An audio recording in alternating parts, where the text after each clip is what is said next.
Quand on lit un livre, on va découvrir des dizaines d'idées révolutionnaires. Le problème, c'est qu'après quelques mois, ces idées géniales se sont généralement envolées. On les a tout simplement oubliées. L'objectif de cette vidéo, c'est de faire en sorte que ces idées ne s'envolent plus.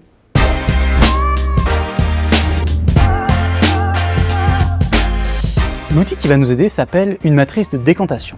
Le principe est simple. Généralement, quand on lit, le premier réflexe est de saisir un surligneur et de mettre en valeur tout ce qui nous intéresse. Alors, l'idée est séduisante car elle nous permet de séparer l'essentiel de l'accessoire, mais le résultat reste un peu limité. Alors, comment peut-on sortir du binaire pour embrasser un mode de pensée plus complexe, plus subtil? Eh bien pour cela, je vous propose d'utiliser une échelle.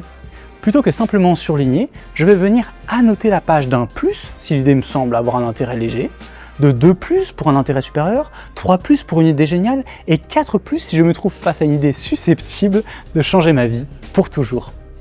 En faisant ça, on va donner du relief à l'information et la mémorisation s'en retrouvera hautement renforcée. Une fois annoté le livre, j'aime y mettre 2 couleurs afin de retrouver très rapidement les concepts de rang 3 et 4.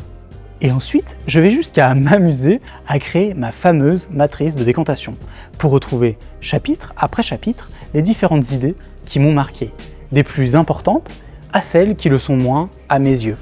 Et je dis bien à mes yeux. C'est une idée qui peut être un peu contre-intuitive, mais l'objectif ici n'est pas de faire la meilleure synthèse d'un livre dans l'absolu. C'est bien comment j'en retire l'essentiel pour moi. Parce que la beauté de lire un ouvrage vient du fait que l'on va agréger des nouveaux concepts autour des idées existantes. Ce qui veut dire que ce que je retire d'un livre sera très différent de ce que vous en retirerez. Et ça, c'est très bien comme ça, parce que c'est justement au croisement entre mes propres compétences et les nouveaux concepts du livre que vont émerger des nouvelles idées singulières dont le monde a besoin.